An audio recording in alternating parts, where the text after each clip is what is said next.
Halo jagoan digital, selamat datang di podcast Ngobrol Digital. Sudah lama ya ngobrol tidak tayang. Nah, kalau sudah tayang seperti ini berarti kita sudah punya tema yang menarik untuk dibahas. Di episode kali ini kita akan membahas tema yang menarik dan relevan, yaitu makna bela negara di era digital bagi generasi Z. Seperti yang kita ketahui bahwa generasi Z ini sangat melekat dengan teknologi. Di tengah pesatnya perkembangan teknologi dan digitalisasi, bagaimana sih generasi anak muda zaman sekarang dalam memaknai konsep bela negara? Apa saja tantangan dan peluang mereka dalam mencintai dan membela tanah airnya? Dan beruntung sekali di studio kali ini sudah kehadiran tamu-tamu yang keren yang mau membagi perspektif dan pengalaman mereka tentang konsep bela negara sebagai duta bela negara. Nah, sebelum kita ngobrol, kita sapa dulu yuk tamu atau narasumber kita di sebelah saya. Halo, selamat pagi. Pagi Kak. Selamat pagi Kak. Apa kabar? Baik. Sebelum kita mulai ngobrol-ngobrolnya, mungkin kalau saya kan sudah kenal nih Niki sama Leta. Nah, jagoan digital ini belum mengenal nih. Ini Niki dan Leta siapa? Kemudian kan tadi predikatnya udah duta bela negara ya. Mungkin nanti bisa dijelaskan. Mungkin bisa memperkenalkan dirinya dulu satu persatu. Boleh. Dari mana dulu nih? Dari Niki. Oke. Oke, dari Niki dulu yang ditodong, silahkan. Oke, jadi perkenalkan nama saya Nikita Palingan. Teman-teman bisa manggil saya Niki. Saya sebagai alumni Kemah Kebangsaan atau saat ini anggota aktif Forum Kemah Kebangsaan. Forum Kemah Kebangsaan. Oke. Itu dulu perkenalan singkatnya ya. Lanjut lagi nih ke Leta nih. Hai, aku Leta. Nama panjang aku Violeta Celia Gasa. Aku juga sama seperti Niki dari alumni Kemah Kebangsaan Kemendagri. Ya, sekarang tapi aku menjadi delegasi dari Jawa Barat. Oke. Kalau Leta delegasi Jawa Barat, berarti Yes. duta bela negara Jawa Barat ya. Iya. Kalau Niki duta bela negara Dari Sulawesi Utara. Sulawesi Utara ya. Oke. Mungkin jagoan digital ini kan banyak yang seumuran dengan Niki dan Leta juga nih ya, seumuran dengan saya juga ya, ngaku-ngakunya. Nah, mendapatkan predikat bela negara ini apakah dari tadi kemah apa tadi? Kemah Kebangsaan. Kemah kebangsaan tadi bisa diceritakan tidak? Dari Sulut dulu deh, karena kalau dari Jawa Barat agak Beda ya. Oke, dari Sulut dulu nih. Kalau dari saya itu ya melalui seleksi. Kalau waktu itu saya dipanggil dari Kesbangpol. Ya, jadi dari Kesbangpol yang menyeleksi, lalu kalau udah ya saya diutus ke Bogor untuk melakukan Kesbangpol Kemah provinsi. Kebangsaan. Iya. Oke, berarti tidak ada kayak proses apply atau pendaftaran. Oh enggak, Langsung dipanggil. waktu itu seleksinya tuh dari sekolah-sekolah. Oke, dari sekolah-sekolah. Tahun berapa itu ya? 2023. Oh, 2023. Oke. Jadi Duta Bela Negara 2023 ada seleksi dari sekolah-sekolah masuk ke Kesbangpol, kemudian dipanggil ke Untuk ikut Kemah Kebangsaan di Bogor. di Bogor. Oke. Sama juga, begitu juga prosesnya. Di Jawa Barat beda. Oh, Di Jawa beda. Barat itu udah dari 2021. Jadi di 2021 ada pendaftaran Duta Bela Negara seprovinsi aja. Oke. Jadi aku membawa nama Kabupaten Bogor waktu itu. Setelah itu di 2023 Kemendagri membuka pendaftaran lagi dengan ada surat keputusan ke Kesbangpol tiap daerah. Oke. Dan di situ tanpa seleksi karena di 2021 itu udah ada seleksi Udah diseleksi sebelumnya ya. Iya, bikin administrasi. bikin apa ya? Bukan bikin post test, tapi menjawab post testnya, terus bikin esainya. Jadi di 2023 Kesbangpol manggil lagi dari Kabupaten Bogor. Ya udah kalian berdua aja karena waktu itu udah diseleksi. Jadi silakan berangkat. Gitu. Berarti ada penilaian-penilaiannya ya. Oke. Gitu. Duta Bela Negara ini kan sesuatu yang baru mungkin ya yang didengar oleh jagoan digital. Apa sih tugas dari Duta Bela Negara? Sama nggak tugasnya yang di Sulut sama yang di Jabar? Sebenarnya Sama aja ya harusnya. tapi kinerjanya Iya. pasti berbeda dan cara Cara- kerjanya beda. Kalau misalnya aku mulai dari Jabar dulu ya. Ya. Dari Jawa Barat ya kampanye, terus membantu Kesbangpol saat ada kegiatan pendidikan politik. Nah, aku jadi pengisi materinya. Terus ada juga di beberapa momen tuh emang bantuin Kesbangpol juga gitu. Oke. Oh, jadi ini ya, membantu sosialisasi tentang konsep bela negara ini. Betul. Terutama yang audiensnya mungkin anak-anak muda ya. Betul. Materi-materi seperti apa sih kalau Niki yang biasanya dibawa sosialisasi? Kalau dari Sulawesi Utara itu biasanya ya tentang bela negara, atau enggak ya wawasan kebangsaan, atau enggak kita sharing-sharing tentang waktu kita di kemah kebangsaan waktu itu. Kalau kebetulan waktu itu saya sama teman saya yang dari Sulawesi Utara juga yang diutus. Waktu itu saya sama Bella, dia juga jadi duta bela negara dari Provinsi Sulawesi Utara atau dari delegasi Sulawesi Utara. Oke.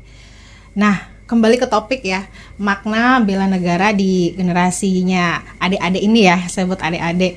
Kalau kalian kan lahir itu kan sudah melekat dengan teknologi. Masih konsep bela negara di mindset Leta dan Niki itu seperti apa sebelum dan sesudah menjadi duta bela negara? Konsep bela negaranya itu seperti apa? Iya, karena kan adik-adik ini kan tidak lahir di zaman yang susah seperti nenek moyang kita dulu. pejuang ya, yang memang secara fisik yang harus berjuang ya. Tapi sudah dimudahkan dengan adanya teknologi gitu. Nah, konsep perjuangannya itu seperti apa tuh? Berjuang untuk apa? Gitu. Jangan bilang berjuang untuk bertahan hidup ya. Paham. Kalau kan kayak perang, mindsetnya kayak aku harus membela negara dengan perang, bambu runcing, harus tembak senjata. Terus kayaknya aku kalau misalnya perang, aku ditaruh paling depan deh, aku jadi tumbal gitu. Kan enggak. Ternyata setelah mendalami, terjun terus, enggak, di generasi aku tuh emang gimana ya, Gen Z itu udah terkenal dengan anak-anak manjanya, mental health segala macam, sedangkan di zaman dulu kan nggak ada, karena digital ini memudahkan kita. Kalau zaman dulu, coba aku tanya kakak, zaman dulu kakak mau yang ditanya balik. Oke. Bagaimana? Kakak misalkan mau tahu rumus itu deh, kubus gitu. Saya harus buka buku matematika halaman sekian ya. Sedangkan kalau di era aku, Niki, Gen Z itu udah kayak ada AI, ada ada banyak sosmed. Kalau misalnya teman-teman, ini tuh apa ya rumusnya? Jawabannya nanti mereka bakal langsung nongol kan. Apalagi udah ada AI, sepersekian detik udah keluar rumus kubus gitu. Jadi kalau misalnya di era aku tuh ya dengan menggunakan digital itu, jadi lebih mudah, lebih instan. Tapi tetap ada tantangannya di situ. Berarti kalau generasi Z kan banyak yang mengatakan ini ya,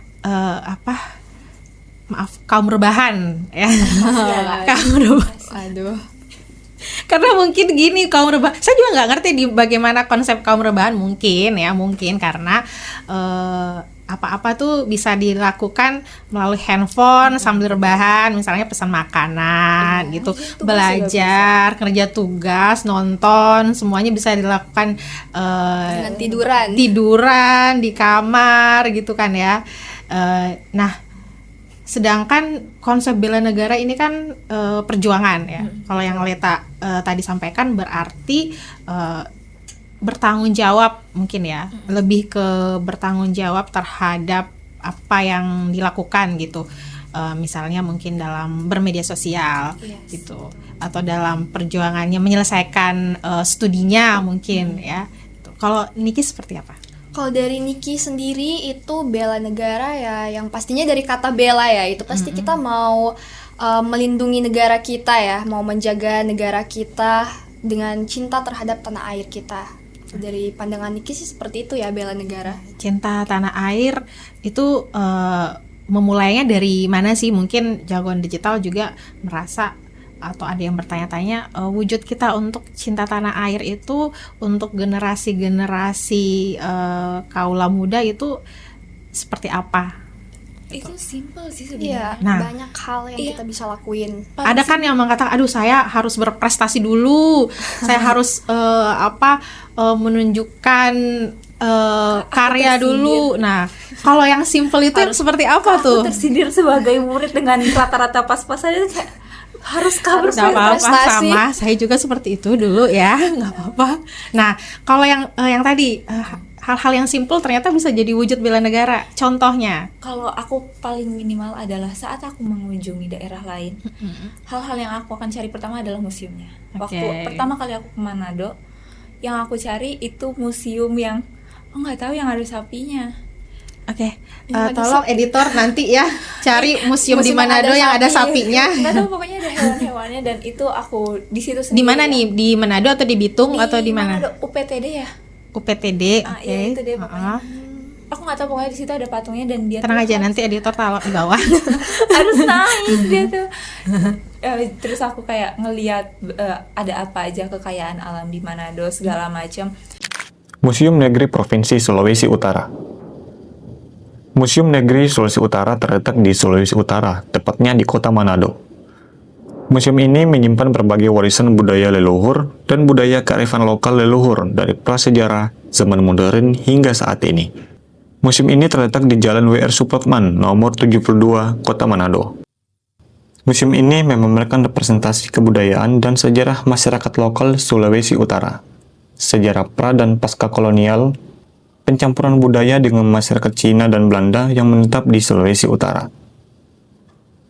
Museum ini dimulai dibangun pada tahun 1974. Awal mula museum ini dibangun dikarenakan pada tahun 1967 ditemukan benda-benda keramik di halaman rumah oleh seorang warga Rasi, Kecamatan Ratahan, yang bernama Bola Resun saat dia berkebun, yang kemudian diserahkan kepada kantor daerah Ditjen Kebudayaan Manado. Museum tersebut saat ini telah menjadi ikon kota Manado dan telah meraih predikat terbesar di kota Manado.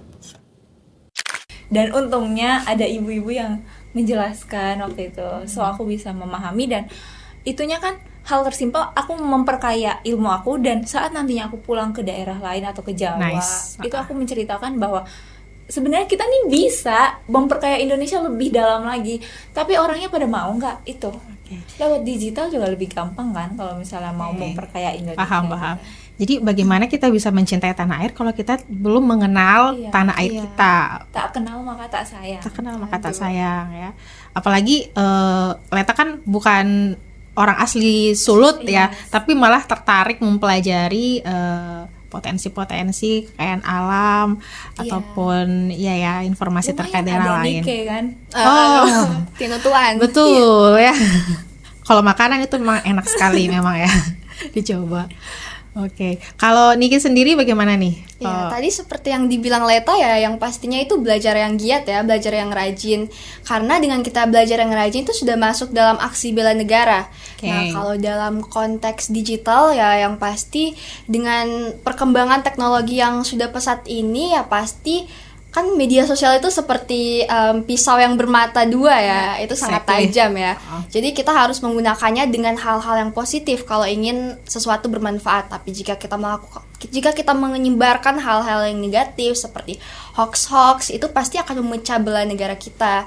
Nah, jadi sebagai anak muda kita itu harus pandai dalam menggunakan media sosial dan itu bentuk aksi bela negara yang bisa kita lakukan sebagai generasi muda. Baik, sepakat sekali ya. Jadi wujud cinta tanah air kita untuk membela negara itu tidak mesti harus dengan mengangkat senjata ya, tapi dengan meningkatkan pengetahuan ya, seperti tadi Leta, kemudian juga bijaksana dalam memanfaatkan platform media sosial ya, karena memang sekarang kan kita nggak bisa lepas dari handphone, tidak bisa lepas dari scrolling media sosial ya. Dengan kita menjaga interaksi kita mungkin ya dengan followers atau dengan orang-orang di media sosial dengan bersikap sopan, menghindari ujaran kebencian, itu sudah menjadi wujud konkret dalam bela negara gitu.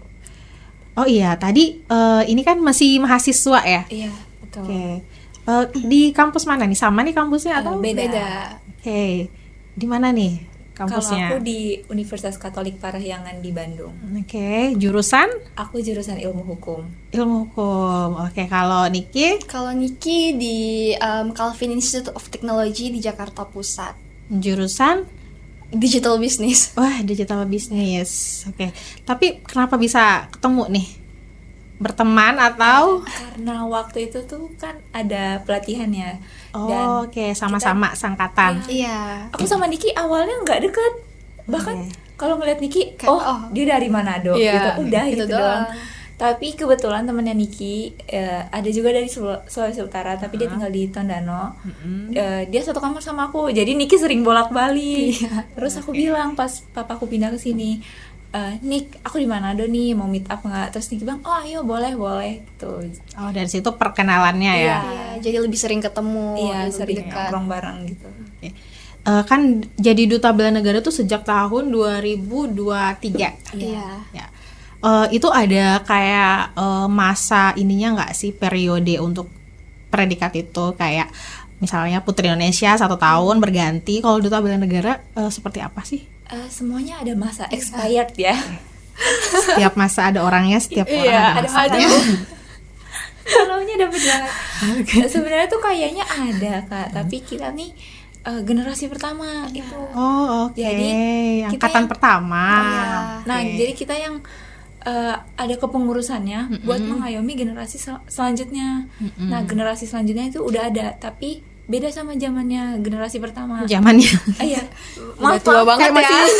Maaf, 10 tahun yang lalu. Terus lanjut. Kayak kalau di generasi pertama kan dari seluruh Indonesia ada. Tapi kalau di generasi kedua, ketiga selanjutnya itu per daerah dibikinnya. Jadi kalau misalnya generasi kedua itu Kalimantan. Jadi ya dari Kalimantan aja semuanya dikumpulin. Di waktu itu di mana ya nih pelatihannya? Banjarmasin atau mana gitu. Kayak di satu Kalimantan aja nih yang Iya. diseleksi gitu ya. Nah, Kalau generasi atau angkatan kalian tuh seluruh Indonesia. Iya, jadi satu Indonesia itu Iya. seluruh provinsi itu dikumpulin. dan sekarang udah ada kepengurusannya. Oh, oke. Jadi kalian nih bisa dikatakan nih ya suhunya senior. Sorry ya panggil aku guru. Dan kalian juga ada mentoring ke junior-junior kalian nggak? Mentoring belum ada yang face to face. Oke. Jadi belum ada gitu. Online Tapi atau kalau misalnya ada pengajuan apa ke Kemendagrinya, itu biasanya yang diturunin kita-kitanya. Iya. Gitu. Oke, baik. Nah, Leta dan Niki ada pengalaman-pengalaman yang tidak menyenangkan tidak sebelumnya, mungkin terkait dengan Digital. digital boleh, terkait dengan mungkin perpecahan, apalagi ini kan kebetulan kan kami ada di Manado, di Provinsi Sulawesi Utara yang terkenal dengan toleransi yang sangat tinggi gitu. Nah, kalau kalian berdua pernah nggak mendapatkan kasus atau pernah mengalami sendiri itu, ada misalnya provokasi atau mungkin terkait dengan penipuan-penipuan di platform digital, mungkin pernah nggak dapat pengalaman yang tidak menyenangkan seperti itu? Semoga tidak sih. Atau pernah melihat mungkin. Silahkan Niki dulu baru. Pernah. Kayak mereka sering kirim-kirim link-link itu dan itu sangat merugikan kita ya. Link-link apa nih, spam gitu ya? Iya. Heeh.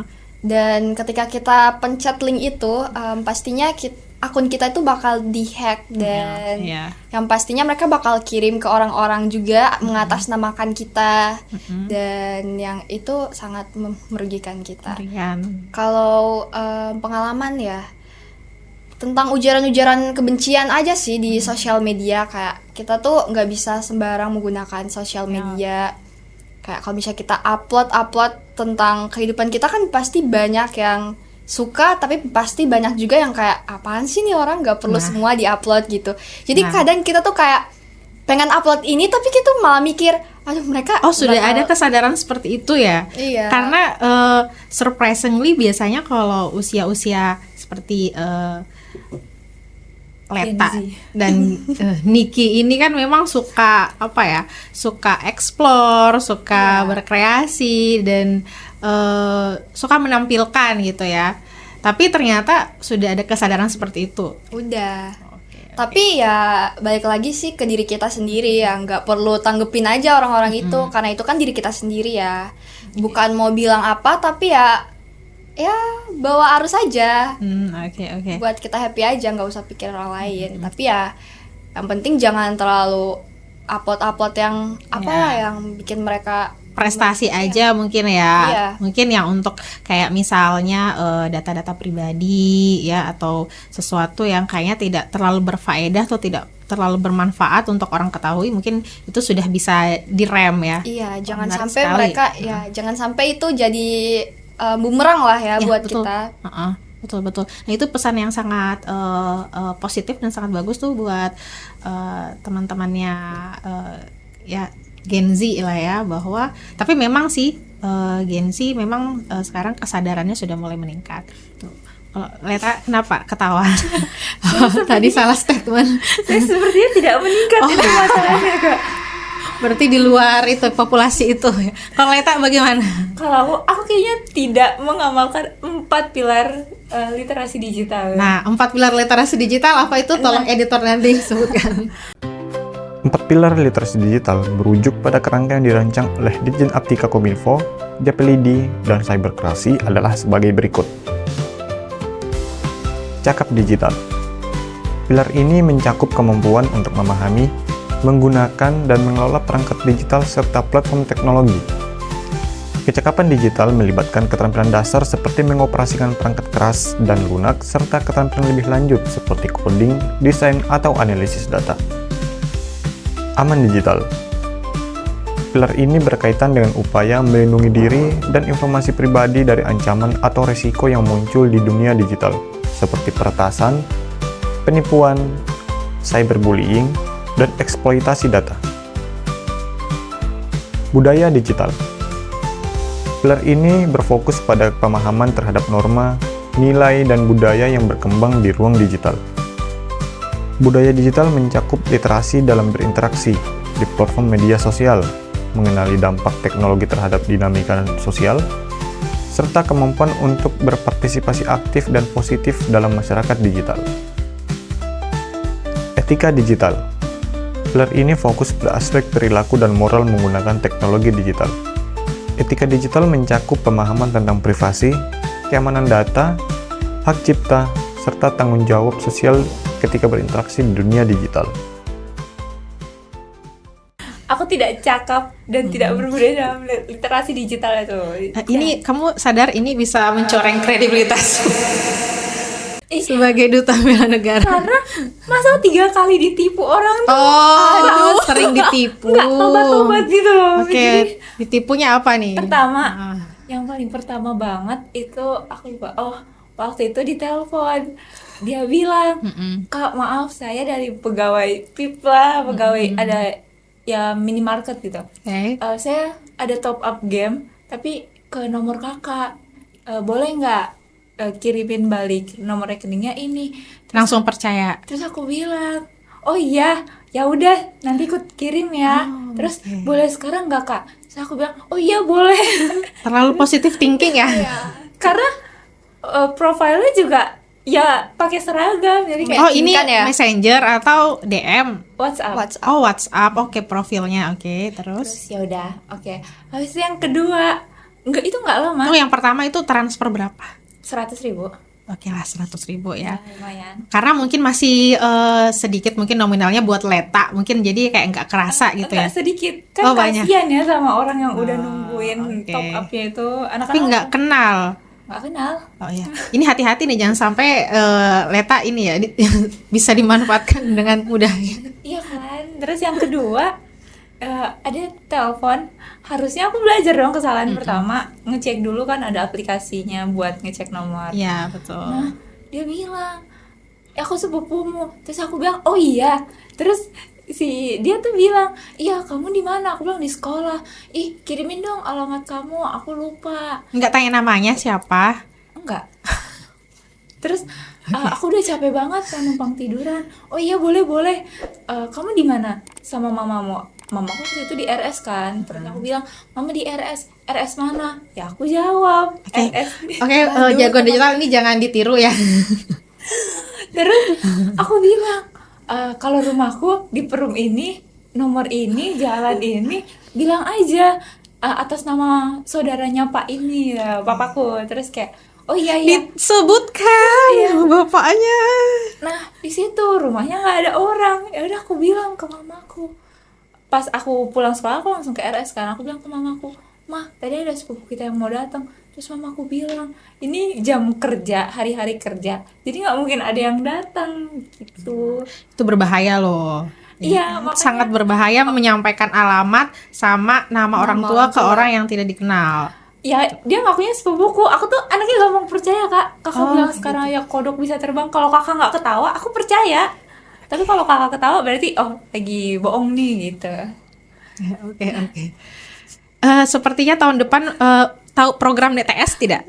Digital belum. Talent Scholarship. Jelasin, Sepertinya tahun depan ini Leta perlu ikut pelatihan kami dulu ya. Iya. Pelatihan DTS. Kebetulan tahun depan juga kami ada program literasi digital. Iya, Nanti saya kirimkan ya linknya untuk mendaftar supaya ini kan tidak jadi korban lagi, karena alhamdulillah 2 kasus pertama ini nggak terlalu bisa ada impact yang merugikan ya, tapi kan tidak tahu kalau misalnya ke depan. Itu kan berdua. Yang ketiga Yang ketiga kena tipu. Jadi aku kayak jadi admin online gitu. Terus dianya kayak meyakinkan, jadi gini Kak, kita harus gini-gini. Oh iya, gampang-gampang. Ya aku mau dong. Terus pas aku cek nomornya, aku udah ngetransfer 90.000. Lumayan lah berkurang dari yang 100 tadi kan. ya. Itu juga disyukurin gitu. Iya. Nah, pas aku cek nomornya nggak ada. Terus pas aku lihat nama transfernya, terus dicek di Google, adanya putusan Mahkamah Agung. Jadi aku takut, jadi ini astaga. penipuan atau bukan? Soalnya Nah, dari 90.000 disuruh transfer ke 400.000. nggak ditransfer kan yang 400 belum. ribunya. Soalnya mahal banget. Ya masih ini juga ya, masih ada limitnya ya. Jajanku kan sayang. Oke. Semoga cukup 3 kali aja ya Leta. Sebenarnya banyak, tapi Sudah. Cukup ya. baiklah. Jadi memang mungkin karena masih muda ya, tapi ya sekali lagi mungkin perlu ada edukasi mungkin ya, karena ini sekarang kan data pribadi itu sangat krusial, sangat berbahaya kalau misalnya kita menyebarkan di orang-orang ataupun ke media-media, karena sekarang ya ada hack, ya ada penipuan ya, kita nggak tahu loh ke depannya kayak bagaimana. Jadi be careful guys. Iya. Ada yang mau ditanyakan mungkin Niki sama Leta sama Niki tentang Komdigi BPSDMP Kominfo Manado. Kalau pernah udah pernah nggak ke sini? Belum. Ya, oke. Apa pertanyaannya? Jangan susah-susah. Pertanyaannya ke kakak kan?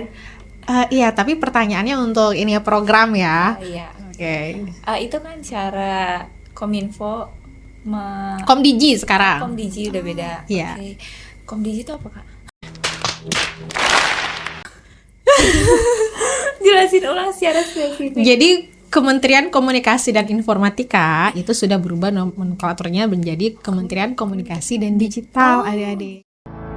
Perubahan besar pada struktur Kementerian Komunikasi dan Digital telah resmi ditetapkan.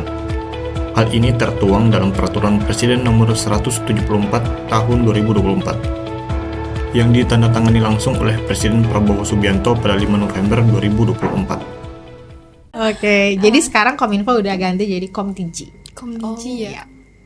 Berarti itu cara Kominfo. Sama, tetap Kominfo tapi namanya berganti jadi Nah, Komdigi. ya kan Kominfo dulunya berarti cuman secara live face to face gitu kan. Sekarang kan udah Komdigi, udah ke era digital. Nah, itu kayak Bagaimana? pokoknya Komdigi lah. Komdigi Ya. itu berarti Soalnya kalau saya iyakan bahaya nih. udah masuk ke era digital juga kan. Ya. Nah, di situ tuh isinya tentang apa aja? Oke. Kalau untuk Komdigi itu kan ada banyak direktorat, ada banyak bagian-bagiannya lah ya. Nah, yang bagian kami aja ya. Jadi kami itu masuk di Badan Pengembangan Sumber Daya Manusia. Nah, Badan Pengembangan Sumber Daya Manusia eselon satunya, nah punya UPT, salah satunya BPSDM Kominfo Manado. Di Pulau Sulawesi ada dua balai. Balai besar pengembangan SDM Makassar di Makassar, dan kami balai kecil ya, BPSDM Kominfo Manado. Besar dan kecilnya itu tergantung dari cakupan wilayah kerja. Jadi wilayah kerja kami selain Sulawesi Utara itu ada Provinsi Gorontalo, Sulawesi Tengah, dan Maluku Utara. Susunan organisasi Kementerian Komdigi menurut Peraturan Menteri Komdigi Nomor 1 Tahun 2025 tentang organisasi dan tata kerja Kementerian Komdigi, Pasal 7 dibagi menjadi 12 bagian, yaitu Sekretariat Jenderal, Direktorat Jenderal Infrastruktur Digital, Direktorat Jenderal Teknologi Pemerintah Digital, Direktorat Jenderal Ekosistem Digital, Direktorat Jenderal Pengawasan Ruang Digital, Direktorat Jenderal Komunikasi Publik dan Media, Inspektorat Jenderal, Badan Pengembangan Sumber Daya Manusia Komunikasi dan Digital, Staf Ahli Bidang Hukum, Staf Ahli Bidang Sosial, Ekonomi, dan Budaya, Staf Ahli Bidang Komunikasi dan Media Massa, Staf Ahli Bidang Teknologi. Selain susunan organisasi sebagaimana dimaksud pada ayat 1, susunan organisasi kementerian terdiri atas Pusat Data dan Sarana Informatika, Pusat Kelembagaan Internasional, Pusat Kebijakan Strategis. Paham. Berarti pengembangan sumber daya manusia itu termasuk divisi kan, Kak? Nah, bagaimana cara pengembangan sumber daya manusia ini mempersiapkan para kinerja-kinerjanya mereka loyalitas ke Komdigi ini, tapi dengan menanamkan rasa bela negara juga. Oh, oke. Pertanyaan yang menarik ya. Mungkin kalau saya adalah dengan melaksanakan pekerjaan sesuai dengan tupoksi ya, tugas pokok dan fungsi. Kemudian lembur mungkin itu juga termasuk, apakah itu juga termasuk bela negara? Bekerja keras ya. Jadi kalau sudah di tahap, berarti ini di tahap ini ya, sebagai pekerja ya, sebagai pekerja yaitu melaksanakan pekerjaannya dengan tulus, ikhlas, cepat, cerdas, apalagi tuh semuanya. Intinya adalah melaksanakan program kerja dengan sesuai dengan target yang telah ditetapkan. Jadi kita kan sudah punya program, sudah ditetapkan targetnya dalam setahun melakukan pelatihan, melakukan sosialisasi. Nah itu harus tercapai dalam satu periode. Kemudian juga mengedukasi ya. Jadi sama mungkin dengan Niki maupun Leta juga memberikan sosialisasi, memberikan materi. Kami juga seperti itu, memberikan materi tentang pengembangan SDM yang terkait dengan teknologi informasi komunikasi tentang digital.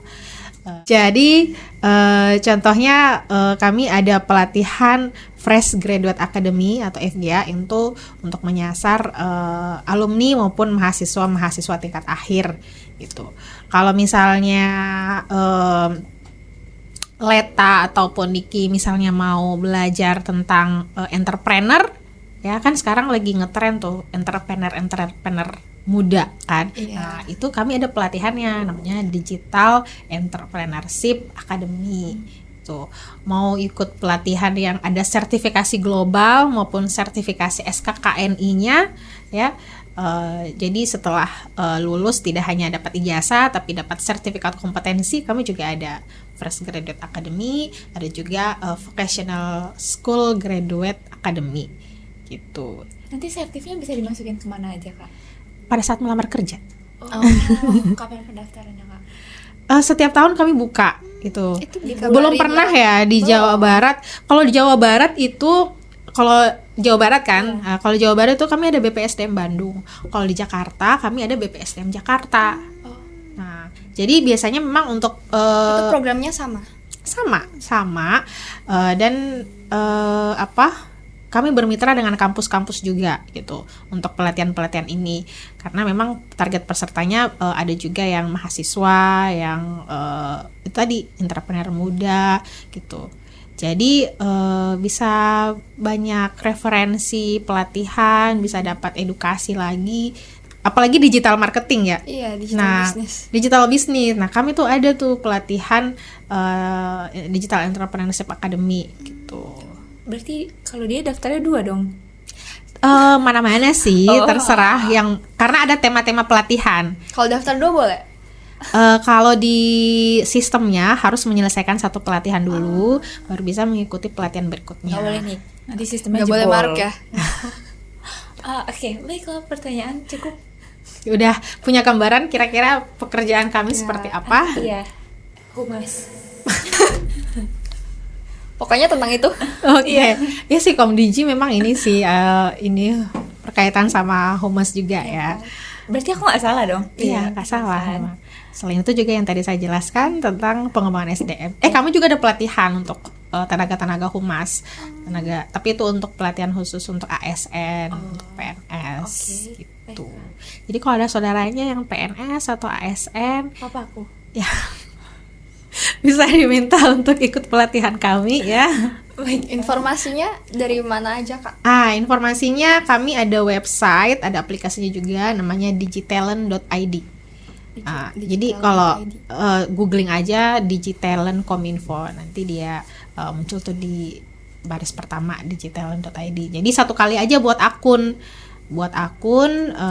terus nanti bisa mengakses seluruh tema-tema pelatihan yang ada. Ada pelatihan online, ada pelatihan offline. Apalagi di Bogor ya.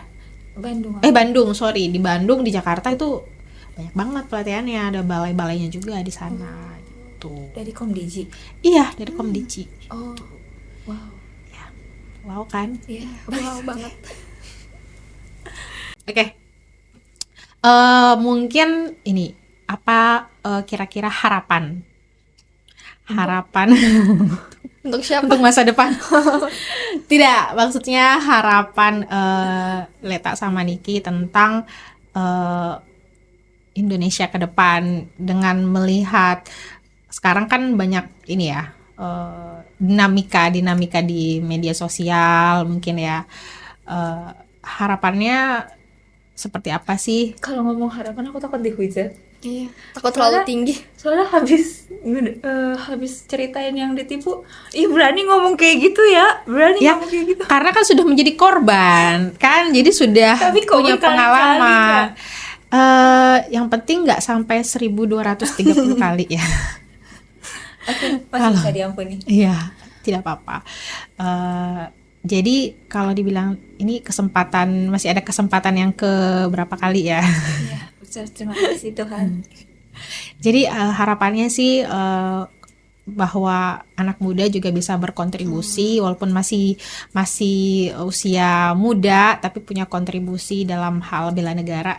Harapannya ke depan kontribusinya mau seperti apa untuk negara Indonesia tercinta atau di daerahnya deh. Oke. Kalau dari Niki ya, harapan yang pastinya Niki mau generasi muda sekarang, termasuk Niki ya, lebih cinta, lebih peduli terhadap Indonesia karena banyak sekarang anak muda itu bodo amatan ya. Yes. Seperti yang dibilang juga, rebahan terus gitu. Ya, jadi jujur sekarang anak muda itu udah kurang ya, udah menurun semangat untuk melakukan aksi bela negara karena ya yang mereka pikir ya bela negara apa gitu. Kayak kita mau jadi militer gitu, mau membela negara. Ternyata tidak. Ternyata bela negara itu bisa dilakukan dengan banyak hal-hal yang sederhana, dengan mereka belajar yang rajin aja itu udah melakukan aksi bela negara. Jadi ya harapan saya untuk generasi muda, karena generasi muda itu adalah generasi yang akan bertanggung jawab ya di masa depan untuk melindungi kedaulatan negara. Jadi yang pastinya mereka itu harus lebih peduli terhadap negara kita. Oke.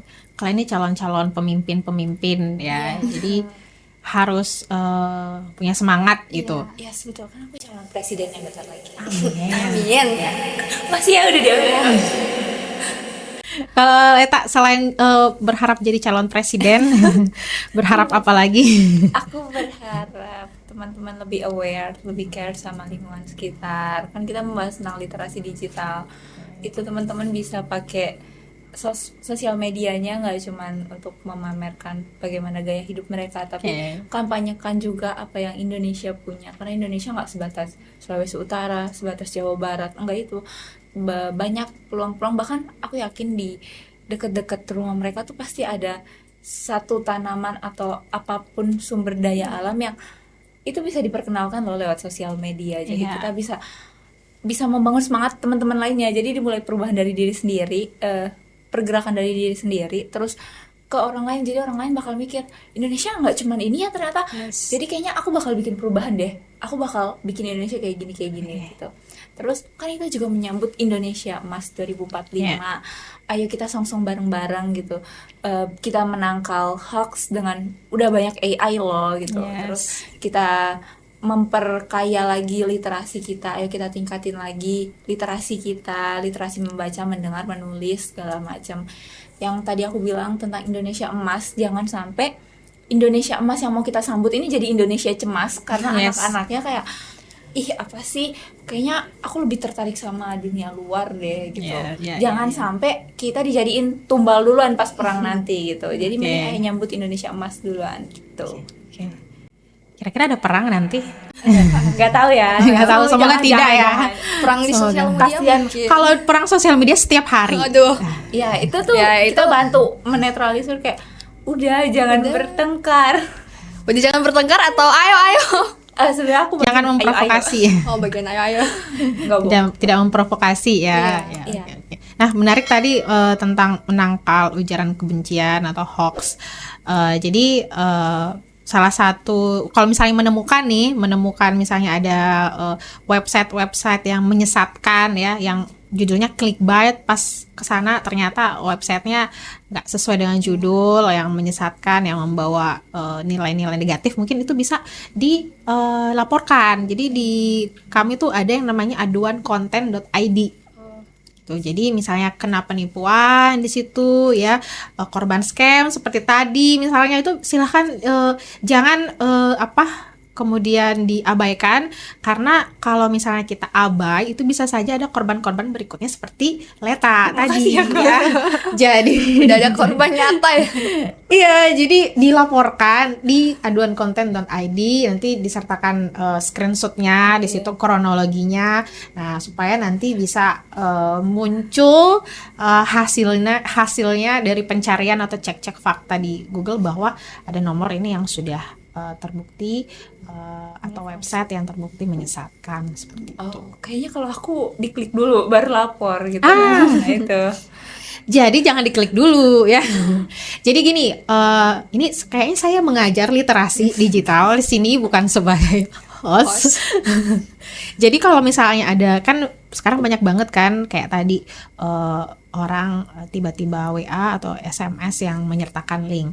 Nah, dicek dulu linknya gitu, jangan dibuka gitu, dilihat aja kalau misalnya dia kayak kalau dia lembaga kredibel ya, misalnya lembaga pemerintah, itu kan biasanya URL-nya tuh ada .go.id, nah gitu, atau .org gitu. Tapi kalau misalnya kayak .net, nah itu .biz, itu sudah harus hati-hati tuh gitu. Apalagi kalau misalnya narasi pesannya itu memprovokasi untuk mengklik link.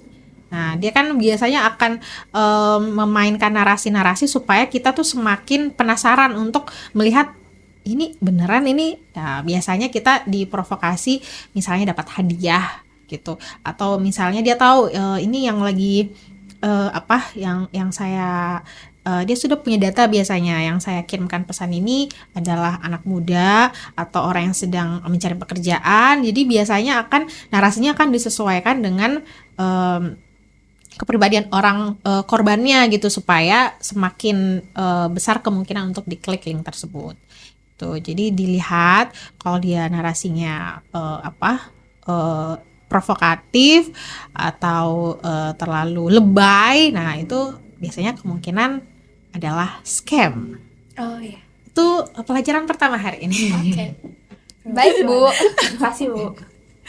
Oke, sekarang kita ke tantangan dulu nih. Kan tadi harapannya sudah ada.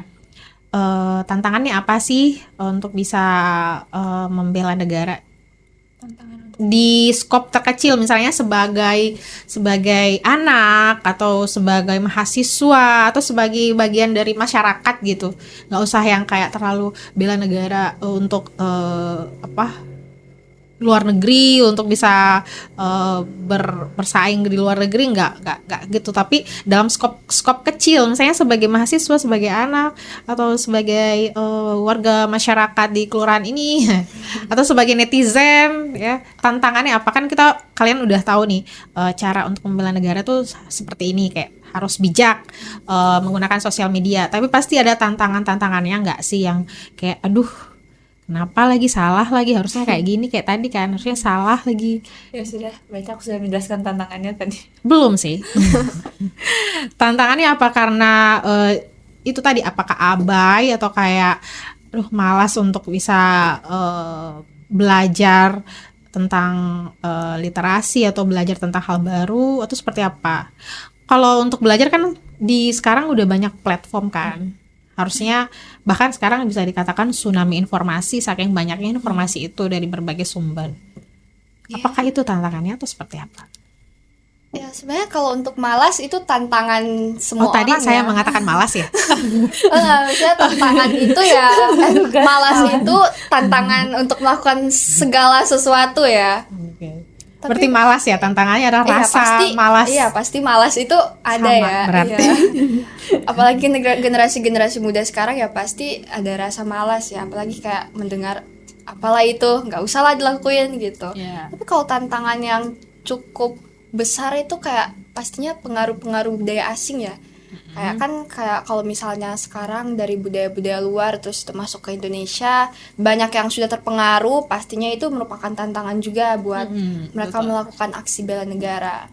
Sama yang kayak tadi juga, penyebaran hoax itu tantangan juga loh. Padahal misalnya budaya asing, misalnya budaya masuk K-pop misalnya, karena sekarang kan ini banget ya tentang banyak banget yang anak-anak muda yang mengidolakan idola dari Korea, apakah itu grup musik atau aktor atau aktris, menyenangi film-film luar dibanding film-film dalam negeri itu. Tapi itu jadi tantangan juga ya untuk bisa memfilter. Udah bisa memfilter kah kalau di usia kalian? Cara memfilternya seperti apa nih? Nah itu tantangannya juga, kurang kepedulian, tingkat kepedulian itu kurang kepedulian. Ya, contoh misalkan hoax, maaf ya pengalaman aku lagi. Masih muda tapi pengalamannya banyak ya, pengalaman buruk.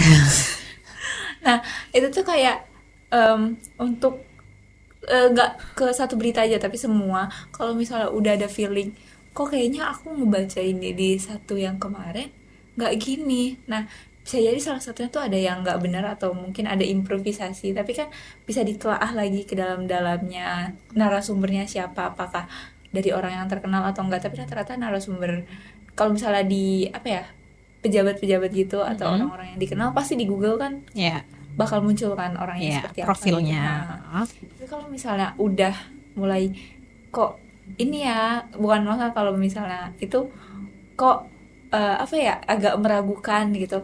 Nah, meragukan kredibilitas orangnya? Enggak. Ya, pakai feeling aja. Oh, oke. Nah, itu bisa dicek apakah di berita satunya itu sama nggak narasumbernya gitu. Terus lihat juga, biasa ada sumber-sumbernya kan di beberapa berita itu benar nggak gitu. Nah, tapi rasa kepedulian itu masih kayak, aduh, ngecek gini PR lagi. Oh, oke. Sama malas aja, malas. Aku nggak paham loh. Saya juga saya ini sedang berusaha untuk memahami. Terlalu belibet bahasa. Enggak. Saya paham. Berarti itu tadi ya.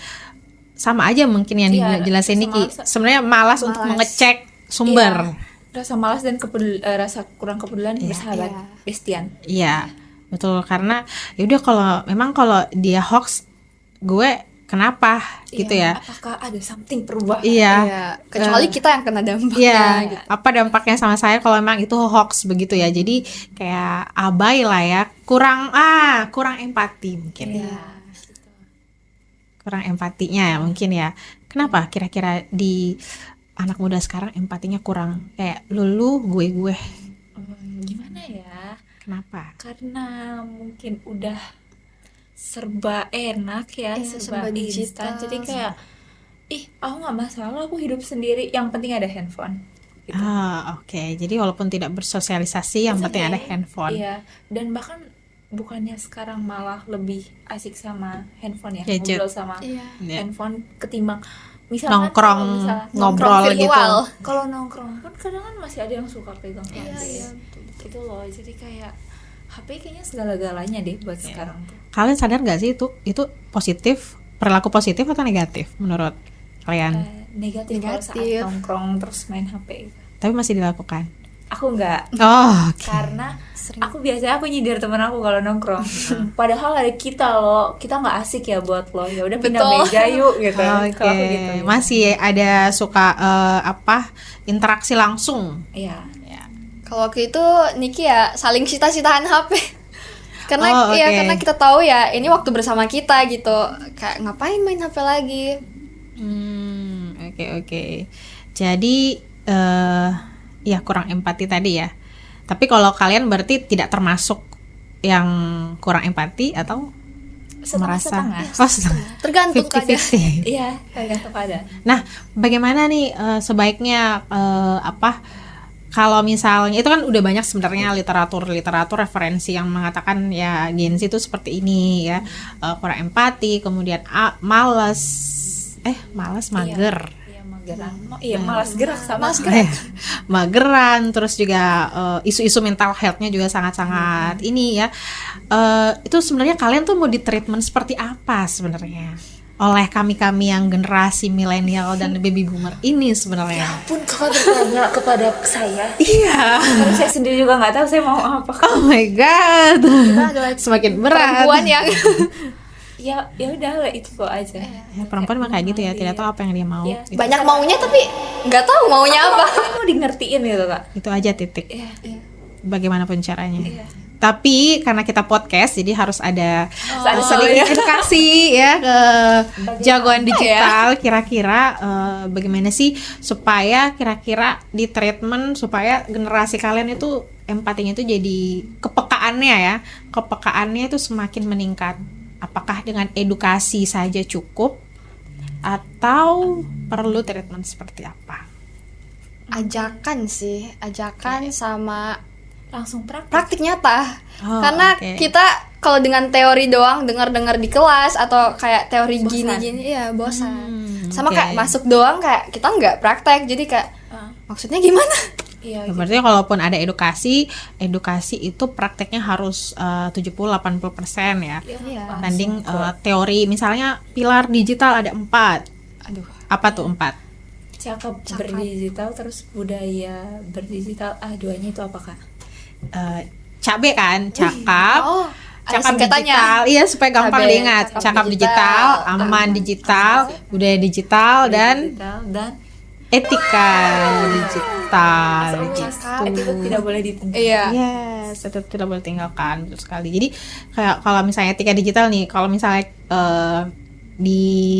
biasanya kan kita kalau ada yang minta nomornya temen, itu langsung dikasih atau tidak? Saya minta dong nomornya Niki, saya ada mau tanya sesuatu. Aku izin. Nanya dulu sih sama Nah, orangnya. itu berarti kalian tuh udah cabe kan? Cabe-cabean. ya. Udah etika, udah memiliki etika digital. Mohon maaf, bukan. Turun ke bawah kita bonceng 3 ya. Bukan, saya Aduh. udah menerapkan pilar 4 itu, menerapkan pilar cabe ya, termasuk etika digital. Jadi memang benar. Jadi harus minta izin dulu sama orangnya. Misalnya saya ada yang minta nomormu nih, katanya mau tanya, boleh nggak saya dikasih? Boleh nggak saya kasih dia nomor kamu? Kalau orangnya tidak berkenan, jangan. Gak enakan sih. Iya, betul. Peltis. Privasi kan. Lebih ke arah aku menempatkan gimana kalau aku di posisi yang diminta terus Yes. langsung dikasih gitu. Aku nggak suka nomorku Oh, berarti kalian udah bagus. Pantas memang jadi duta bela negara. Makasih ya, aku tahu itu kok. Terbang. Oke, terakhir mungkin ya di segmen terakhir sebelum ini sudah terlalu melenceng, sudah terlalu melenceng pesan-pesannya ya, pesan-pesannya terhadap jagoan digital di luar sana. untuk bisa menerapkan jiwa nilai-nilai deh, nilai-nilai luhur bela negara, itu apa sih pesan-pesannya sebelum kalian kembali ke rumah? Nanti menghadap ke kamera aja. Silahkan. Pesan ya. Ya pesan saya sebenarnya sama kayak harapan saya yang tadi ya, tapi ya mungkin kalau dalam era digital ini ya kita harus lebih bertanggung jawab, harus berpikir ya sebelum bertindak. Nice. Ya karena ya seperti yang tadi, jika kita tidak berpikir dulu ya kita bakal jatuh ke dalam lubang ya. Yang pastinya itu akan merugikan kita. Jadi ya Berpikir kritis. Nah, ini Ya, salah satu Critical thinking-nya. betul, salah satu kemampuan atau kompetensi atau skill yang harus dimiliki oleh generasi-generasi sekarang atau semua orang Semua adalah orang. critical thinking dan analytical thinking. Itu dan itu bisa diasah. Itu aja ya, harus mengasah itu. Leta, tolong ini agak serius Leta, karena ini kamu mengirimkan pesan-pesan kebaikan. Jadi teman-teman lebih peduli sama lingkungan sekitar, lebih peduli, ayo jadi agen perubahan. Dimulai dari diri sendiri Iya, dulu. diri sendiri. Terus nanti ayo kita bawa dampak, ayo kita buktikan bahwa Gen Z itu tidak seperti flaming orang-orang gitu. tidak selalu rebahan ya. Yes, Yes. kita juga bisa membawa. Kalaupun sambil rebahan juga nggak apa-apa kok. Tapi kayak sambil Produktif, walaupun rebahan tetap produktif Iya, kalau ya. misalnya kalian tahu ada perang di sosial media gitu, jangan ikut-ikutan. Tapi bagaimana kalian sebagai penengah, dan kalau bisa kalian yang menjadi malaikat perdamaiannya gitu. Dan satu Mantap. lagi teman-teman, ayo kita sambut Indonesia Emas. Satu lagi deh tambahan, ayo ikuti program kerja Komdigi. Apa tuh? Jadi apa? Pelatihan. Digital Talent Scholarship DTS nih, ikannya begini nih, DTS. Sarangnya. Oh, Sarangnya. sayang ya berarti. Sayang, sarangnya Jadi tenang aja, cuan. teman-teman. Oh cuan. Tenang aja teman-teman, kalian nggak bakal digebukin kalau salah. Aman. Karena semuanya kasih. Ya, nanti Yes. lihat aja muka kakak ini. Kalau digebukin Silakan. Tidak ada yang mau menggebuk di sini Oke, ya, paling disuruh keluar. pintu di sebelah. Kita kasih. Ya betul, jadi itu pesan-pesannya kalau tadi yang saya tangkap untuk Niki, ini apa, berpikir ya sebelum bertindak ya, terus asah skill analytical thinking sama critical thinkingnya sebelum bertindak, apalagi di sosial media ya. Kalau di sosial media kan kita tuh biasanya menganggap diri kita superior gitu kan, nanti kalau dituntut baru baru sembunyi ya gitu. Jadi pesan yang sangat baik sekali untuk berpikir dulu sebelum mengetik ya gitu. Kalau di Leta tadi pesannya tadi apa ya? Aduh, terima kasih. Memberikan semangat tadi ya, memberikan semangat untuk membuktikan Lebih peduli ya, sama untuk lebih peduli dan lebih membuktikan bahwa kita ini bisa menjadi kita, bukan saya ya, kalian-kalian yang masih muda bisa menjadi generasi emas ya, bukan generasi cemas Yes, gitu. betul. Oke, baik. Jadi mungkin ini dulu yang bisa kita sharing-sharing ke jagoan digital ya. Jadi mohon maaf kalau misalnya tema kali ini memang agak lebih santai, karena memang narasumbernya ini masih muda, kemudian semangat ya, dan sangat mewakili ya, sangat mewakili karakter Gen Z yang ceria ya. Iya, ceria sekali. Oke, semoga ada hikmah atau ada pelajaran yang jagoan digital bisa ambil dari sesi kali ini. Dan oh ya, satu lagi, kalau bela negara itu ada yel-yel atau salamnya nggak? Salam bela negara ya Gindo.